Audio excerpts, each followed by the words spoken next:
You're listening to the Mixtape Marketing Podcast, episode 27. Today's episode is all about flipping your mixtape and learning how to make money with your mixtapes.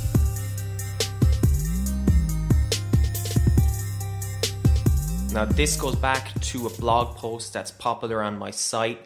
I created a video a while back just showing some simple ideas on how you can use your music to attract an audience and then use that music to bring people to the site, bring people to your hub, and then find ways to monetize that audience after. Now, these are some of my best tips that I use to help promote my music and to make money from my music online. And rap mixtapes are predominantly free online, so you're probably thinking in the back of your head, how can a free mixtape make money? And you just have to think outside of the box and how the music industry is flipping around now because of streaming, because of YouTube, because of social media. And building an audience as well is one of the biggest factors in how you can monetize your music and how you can make money from your music and the mixtapes that you create.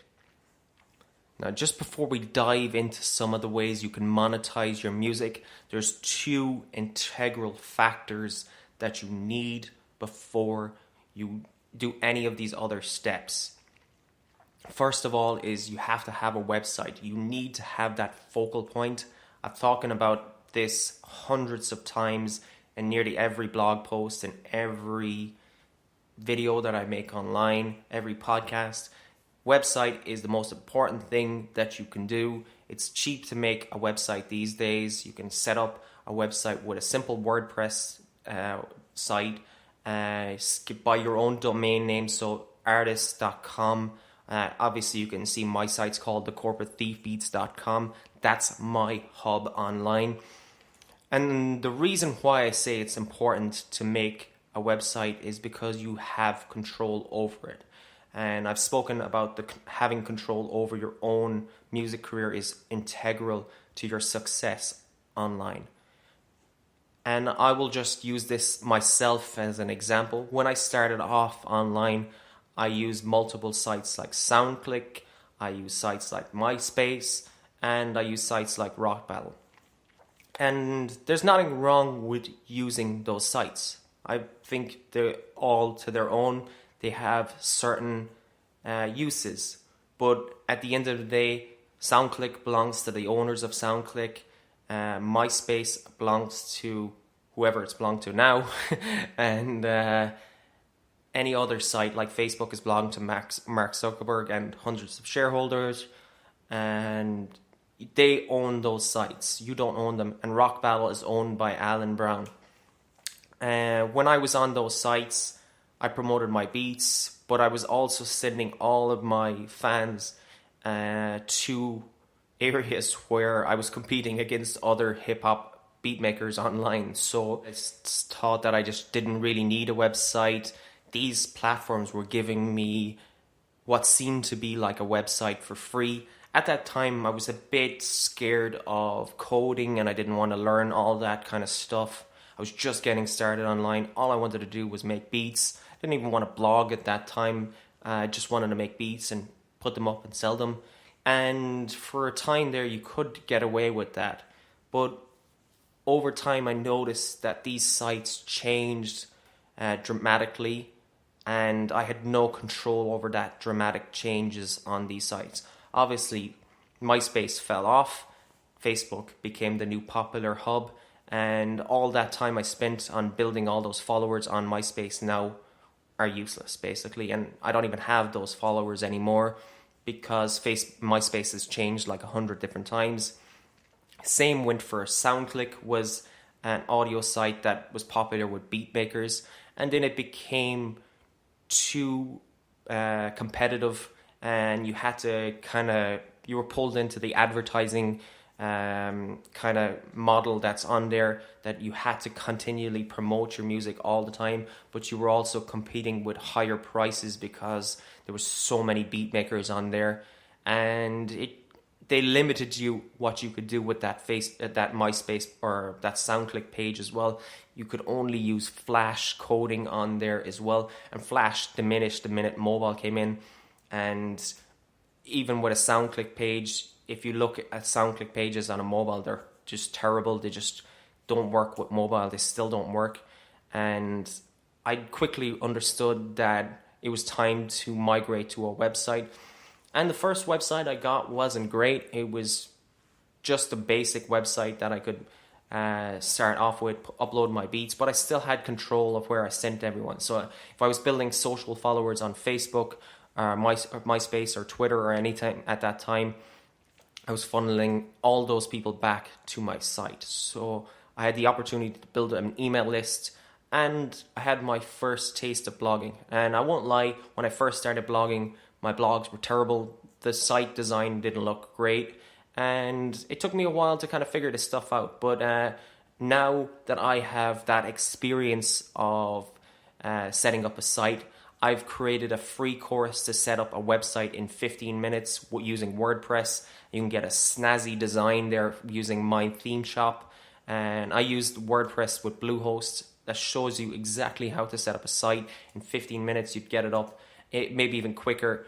And it's just an integral part. I wish I listened to the people back then. Even my brother told me, stop wasting my time on MySpace, start getting your own site, start advertising and pulling people to your own site. Stop sending your traffic to sites that you actually compete with other beat makers.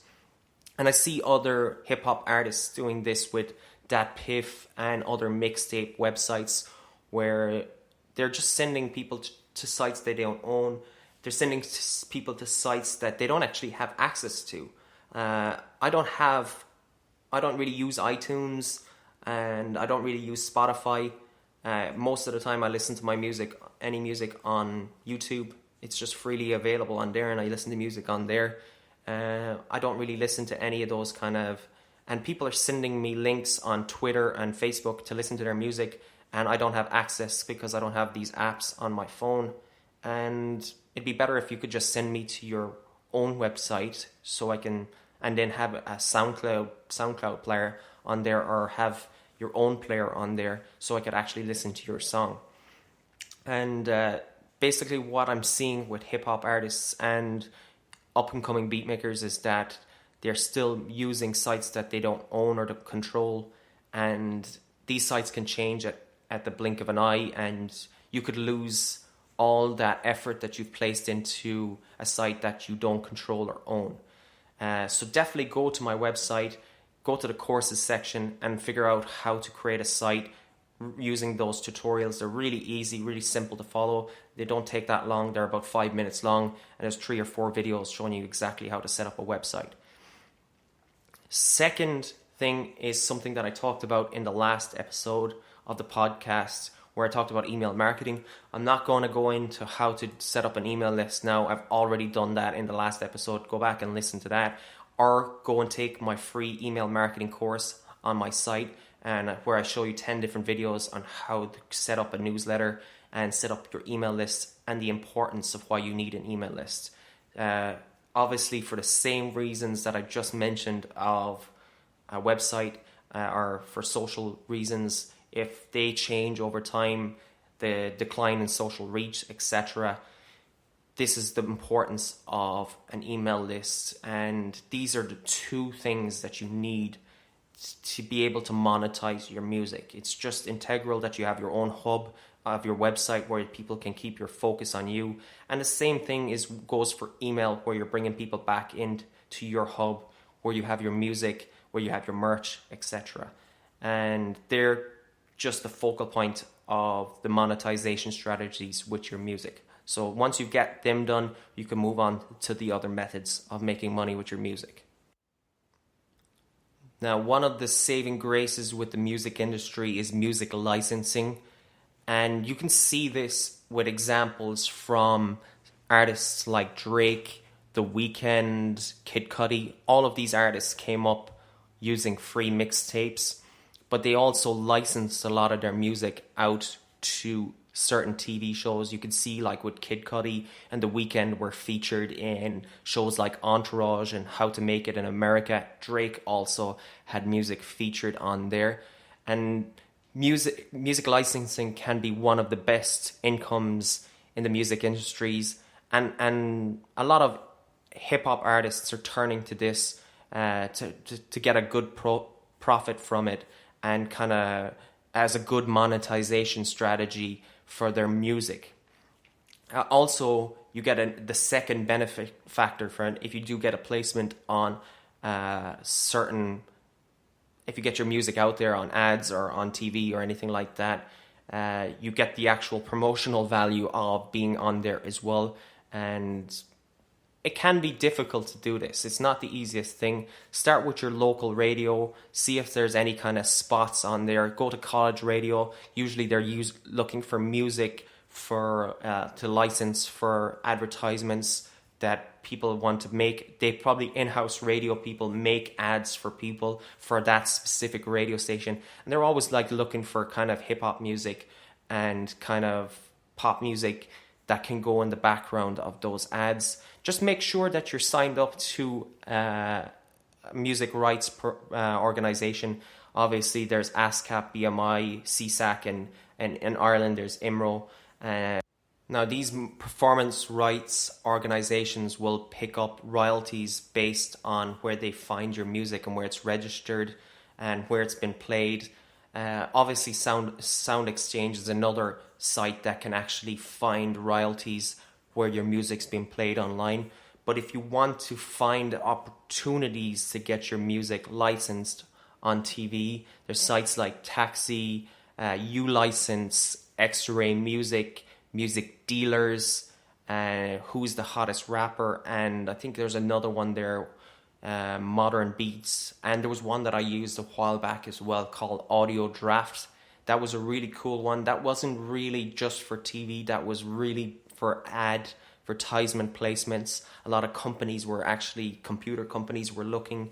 It was kind of like a competition forum where you would actually create, you would compete with other music makers to create music for certain projects that people submitted. And that site was called audiodraft.com. That's a really cool site. And there's a nice little community on there that you can mingle with other music makers. It was a little bit easier at the start when it was new. It has become a little bit difficult to get placements now. But I wouldn't worry if you don't get placements. Just kind of keep submitting stuff. You got to remember at the end of the day, music is subjective, and it doesn't mean that your music is bad. It just means it's not really suitable for that placement. But you'd be surprised at what outcomes you can get. You'll never know if you can get your music placed on these sites or on these TV shows or anything like that unless you try. You could always go on social media sites as well. Type in, like in Twitter, type into the advanced search, music supervisor, and you'll see a bunch of different people or A&Rs for TV shows, and you'll see their contact information. See if you can reach out to them. Don't spam these people with your music. See if you can reach out to them. You can also go on IMDb and find music supervisors there for certain shows, and see if you can find contact information so you can submit music to placements there too. Now, one of the most lucrative ways that you can make money with your music, even if it's a free mixtape, is by actually touring with that mixtape. Don't overwhelm yourself with this. If this is the first time you've ever actually gone out and did gigs, I remember I was really daunted when I first started out as a musician about gigs, and I found it very difficult to kind of reach out to places and actually get paid for my performance. And it just took time to adapt myself to it.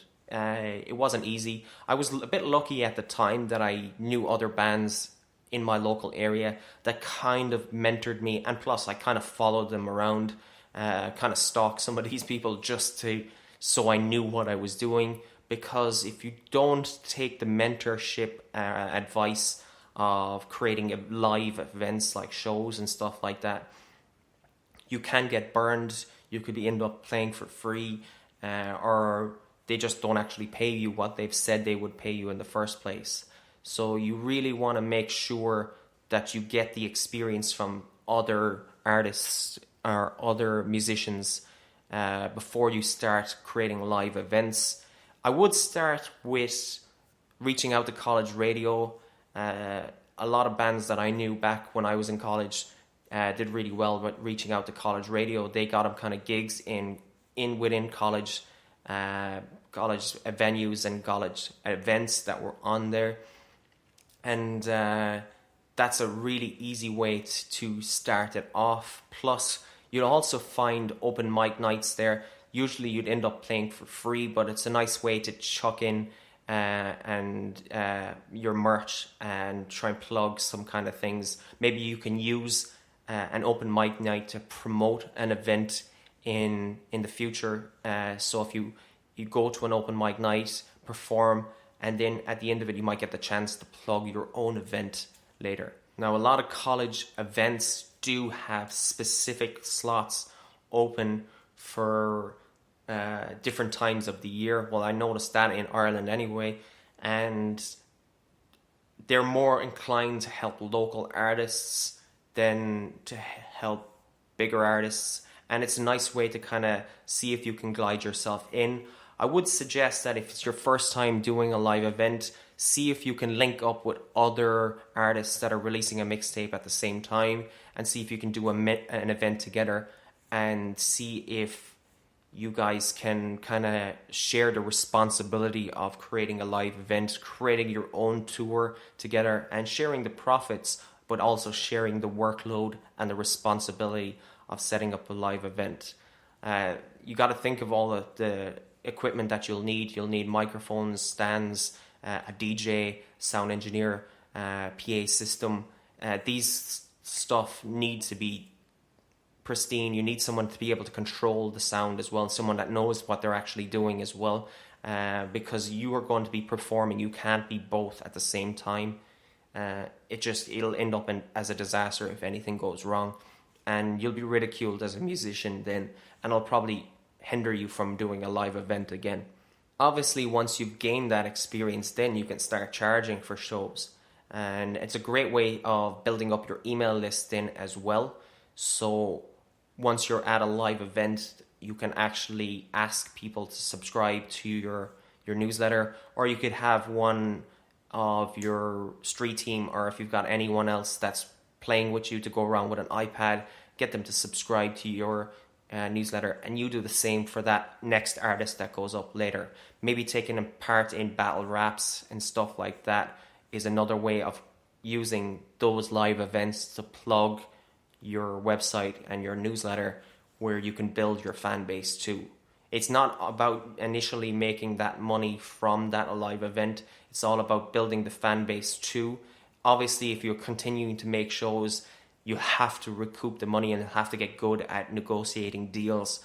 But that all comes in time. It's not easy. You can also use the example that I had before, where I remember when I was in college, there was a band and they didn't actually get paid for the shows. But what they did actually do, they plugged some local beer company in the background, put the posters up, and they got paid for just doing that one thing. Put the beer company. Some people might see it as selling out. Those musicians saw it as living the dream, because they got paid for every show. They had gas in the tank to take them to the next show, and they didn't have to worry about the kind of struggles it is to actually get paid from a venue, or to actually sell tickets or anything. The audience was already there. They got the opportunity to promote their music, plus they knew that they were getting paid because they were promoting that drinks company. You got to remember, if you're doing those live events, that you're also creating brand awareness of your band or you as an artist. And a perfect example of this is Chance the Rapper. Chance has never sold any albums. He's just given away all his music for free. You see this with The Weeknd as well. But going back to Chance the Rapper, he is the perfect example of how you can use your brand to be the new currency, and to build trust and awareness. And that's one of the focal points that I want you to get from that. It's not about the initial selling a CD or selling a piece of music. It's all about building a brand, building a community, getting them to trust you. And then eventually, once you've built that trust in that community, then you can have the opportunity to monetize and get them to actually support you by buying your merch, buying your concert tickets, etc. That's how Chance the Rapper makes his money. It's not just from the music licensing he does, it's actually the brand that Chance the Rapper built, and The Weeknd as well. These are two perfect artists to show. Like, The Weeknd created 3 or 4 different albums before he actually started charging for albums. The whole trilogy that he first came out with was all free, but he did make money back from shows and getting placements on TV, etc. Expert on the Mixtape Marketing podcast a while back. His name was Sean Foulke, and he is just a great person at doing some great research online, and his channel on YouTube is amazing. You guys really should take a look at this. It's called Pay Us No Mind, and he's a super cool guy and really kind of shows you how to make money with your music and how to monetize your music and how to build a community. But he does have this great tutorial that I have on my blog because it's that good. It's about selling merchandise, and most musicians feel, especially in rock music, but maybe not so much in hip-hop music, feel like, oh, if I'm just selling merchandise, I'm kind of selling out. No, I wouldn't think that, because will.i.am, Justin Bieber, Metallica, Ozzy Osbourne, all these kind of musicians still make money from merchandise and make tons of money from merchandise. Merchandise is one of the biggest income earners you can earn as a music, because it's physical, it's tangible, it's not digital, where the value of digital content such as music has diminished because of streaming, because of YouTube, and because of illegal downloads as well. But back to what Sean Foulke was talking about in his video. He's got a tutorial to show you exactly how to do it, but and there'll be a link in the description to that tutorial. But he said that most musicians were frightened of creating merch because there was a time where you had to buy a load of stock, and then you had to hope that you sold all that stock, or otherwise you're stuck in your mom's basement with a bunch of t-shirts and a bunch of mugs and a bunch of stickers that nobody needs or nobody wants. But he did show us a site called PrintAura, and basically it's a print on demand. So only when a sale is made, then that amount is made. So you're not stuck with buying a load of stock. Obviously, PrintAura take a commission on that, but they take care of all the grunt work with it. You just put up your logos and pick the t-shirts, and people can pick which one they want. You basically create your own store, and when people pick what they want, that's all that's made, and PrintAura delivers it for you, does all the kind of hard work. All you need is the audience to send them to that store, and it's a much safer way of selling merchandise without being out of pocket, and it's much less risk involved.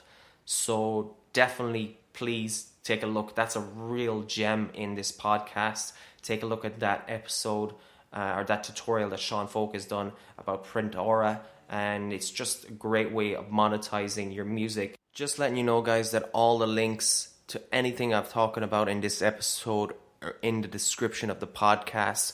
Also, there's an accompanying blog post on my site, but the actual site about how to make money with your mixtapes, that's a big, long article that you can listen and check out. And there's tons of video content in there as well. Don't forget, in the next episode, this will be the second part of monetizing your mixtapes, and I will talk about Kickstarter, crowdfunding. Fan funding is my new favorite thing now. I really love the idea of Patreon, and I'm starting to explore that myself at the moment. I'll talk about AdSense and how you can earn some money doing vlogging on YouTube, and maybe vlogging on your website as well, and other ideas like monetizing your email list and finding sponsorship of your social media sites as well. There's a ton more content on this episode, on the next episode. And this was Dan with the Corporate Thief Beats. You were listening to episode 27 of the Mixtape Marketing Podcast. Don't forget to like, share, and subscribe to the podcast. And if this information has benefited you, don't forget to share it with somebody else, guys. I'll check you out in the next part of this series.